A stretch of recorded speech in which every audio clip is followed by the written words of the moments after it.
미켈란젤로의 시스티나 성당, 천지창조와 최후의 심판만 떠올리던 내게 갑자기 페루지노는 뜻밖이었다. 그러자 수십 년 전 촬영장에서 있었던 에피소드 하나가 떠올랐다.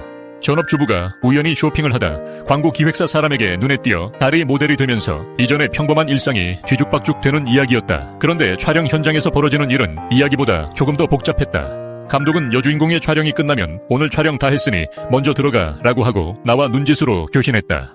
여주가 촬영장을 떠나면 나는 방금 여주가 입고 있던 스커트와 구두를 확인하고 다른 배우를 데리고 촬영을 이어갔다. 이어지는 촬영은 대부분 다리 클로즈업이었다. 여주의 얼굴과 연기, 대사는 이미 촬영이 끝났지만 다리는 더 아름다운 다리를 가진 무명 배우를 따로 불러 찍었다. 결국 한 장면 안에는 두 사람이 등장하는 셈이다. 얼굴은 여주였고 다리는 다른 무명 배우였다. 그 사실을 알면 여주가 상처받을 것 같아 제작진은 이 일을 비밀로 했다. 그러나 어느 날 그 사실이 들통났고 여주는 감독에게 섭섭한 마음을 표현했다. 다리가 예쁜 주부의 이야기였지만 실제 촬영에서는 그 다리를 다른 사람이 대신하고 있었던 셈이다.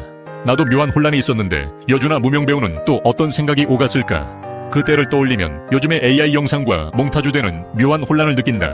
오래된 촬영장의 기억이 지금 다시 떠오른 것은 페루지노라는 이름 때문이다. 나는 오랫동안 몇 사람의 천재, 명망인만 기억해왔다. 미켈란젤로, 메디치 가문, 교황, 그리고 시스티나 성당, 그 몇 개의 이름이 르네상스의 얼굴처럼 기억 속에 남아있었다. 그런데 페루지노라는 이름을 다시 만나면서 그 얼굴 뒤에 있던 다른 세계가 조금씩 보이기 시작했다.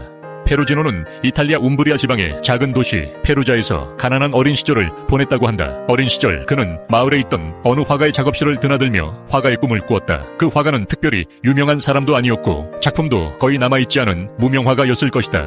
그러나 그 존재가 한 소년에게 화가가 되고 싶은 욕망을 심어주었다는 것은 매우 중요하다. 르네상스 한 영역의 시작이 거대한 도시의 궁정이 아니라 마을의 화가였다는 사실, 더 들여다보니 그 시대에는 지역 공방 네트워크가 존재했다. 각 지역의 공방은 기술을 축적하고 그 지역 자연과 스타일을 공유하며 서로 영향을 주고받았다. 예술가들은 교황과 교회, 지역 권력의 후원을 따라 도시를 떠돌며 작업을 이어갔다. 마치 중국의 춘추전국 시대의 학자들처럼. 그렇게 페루지노는 로마로 가게 된다. 교황의 부름을 받아 시스티나 성당 벽화를 그리게 되었고 그 공방에서 수많은 제자가 자라났다. 라파엘로 역시 그 공방에서 성장했다. 하지만 그의 삶의 마지막 장면은 조금 다르다. 그는 결국 고향으로 돌아간다. 고향 교회 제단 벽화를 그리며 78세를 살다 간다.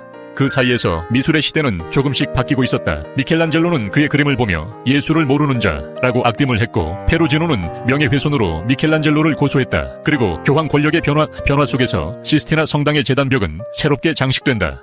페루지노의 벽화, 성모 승천 제단화를 완전히 지우고 그 위에 미켈란젤로의 최후의 심판이 탄생한다. 아마 그가 살아있을 때라면 엄청난 모욕과 좌절감을 느꼈겠지만 나는 지금 그 거대한 최후의 심판의 천장화만 떠올릴 수밖에 없다. 그 아래에 있었던 그림은 더 이상 떠올리지도 능력이 이전에는 없었다. 어떤 장면이 갑자기 등장하는 것처럼 보이지만 실제로는 그 앞에 긴 시간의 역사와 축적이 있다. 김홍도 이전에 윤두소의 나물 캐는 여자나 수많은 다른 풍속화가 있었다는 것도 촬영장에서 얼굴과 다리가 다른 사람으로 편집되었던 것처럼 말이다.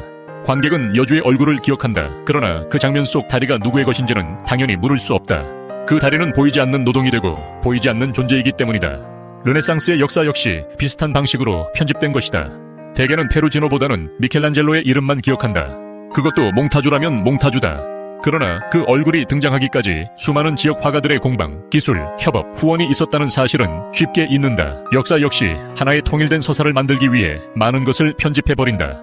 그래서 르네상스는 미켈란젤로의 시대처럼 보이지만 그 아래에는 페루지노와 이름 모를 수많은 화가들의 시간이 쌓여 있었을 것이다. 나는 이번 주 그 영화를 보러 갈 생각이다. 그 영화가 또 다른 한 사람의 천재를 말하려는 것인지 아니면 이전에는 보지 못했던 미끈한 다리의 주인공을 보여줄지 아직은 알 수 없다. 단지 페루지노의 교과서적인 인물사라면 더욱 실망할 것이다. 예술의 역사 속에서 분명한 건 정치 권력, 종교 권력, 지역 토호의 욕망에 따라 예술가의 운명이 결정되는 건 지금도 크게 다르지 않을 것이다.